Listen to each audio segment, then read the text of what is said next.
बेटे बहू ने माँ को मनहूस कहकर घर से निकाल दिया। गांव के किनारे एक छोटा सा घर था। उस घर में रहती थी शांति देवी। उम्र ढल चुकी थी, बाल सफ़ेद हो चुके थे, मगर दिल अब भी अपने बेटे रवि के लिए धड़कता था।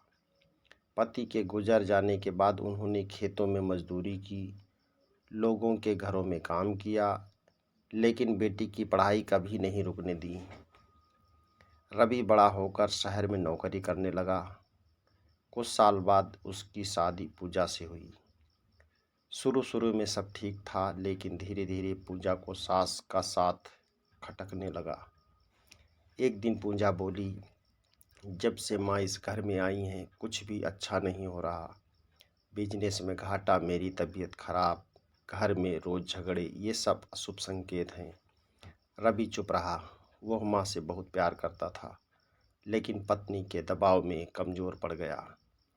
कुछ दिनों बाद पूजा ने साफ शब्दों में कह दिया, या तो मैं रहूँगी या आपकी माँ। रवि ने सिर झुका लिया। उस रात शांता देवी सब सुन रही थी। उनके दिल पर जैसे किसी ने पत्थर रख दिया हो। सुबह होते ही उन्होंने अपने पुराने कपड़े एक थैले में रखे और बेटे के पास आकर बोली, बेटा, मैं बोझ नहीं बनना चाहती। अगर मेरे जाने से तुम्हारे घर बसता है तो मैं चली जाती हूँ। रवि की आंखें भर आई, मगर वो कुछ बोल न सका। शांति देवी चुपचाप घर छोड़कर निकल गईं। किस्मत का खेल। कुछ ही महीनों में रवि का बिजनेस पूरी तरह से बंद हो गया। पूजा की तबीयत और बिगड़ गई। घर पर कर्ज बढ़ता गया। एक दिन रवि को खबर मिली कि उसकी माँ पास के मंदिर में सेवा कर रही है। वो वहाँ पहुँचा।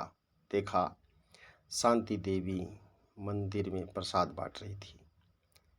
चेहरे पर सुकून था। रवि फूट फूट कर रो पड़ा, माँ, मुझे माफ़ कर दो।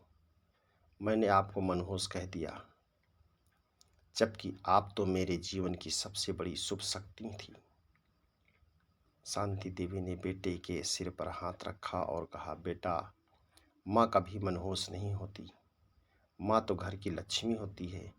जहाँ माँ का आशीर्वाद होता है, वहाँ सुख शांति अपने आप आ जाती है।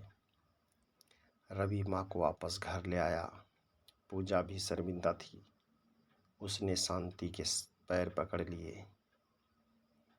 धीरे धीरे घर की स्थिति सुधरने लगी। रवि को नई नौकरी मिली। पूजा की तबीयत भी ठीक होने लगी। घर में फिर से खुशियाँ लौट आईं। कहानी की सीख, माता पिता कभी अशुभ नहीं होते। वे तो हमारे जीवन की जड़ हैं। जो अपने माता पिता का सम्मान नहीं करता, उसका सुख ज़्यादा दिन नहीं टिकता। घर में बुजुर्गों का आशीर्वाद सबसे बड़ा धन होता है। याद रखिए, माँ बाप को ठुकरा कर कोई भी इंसान सुखी नहीं रह सकता। Thank you.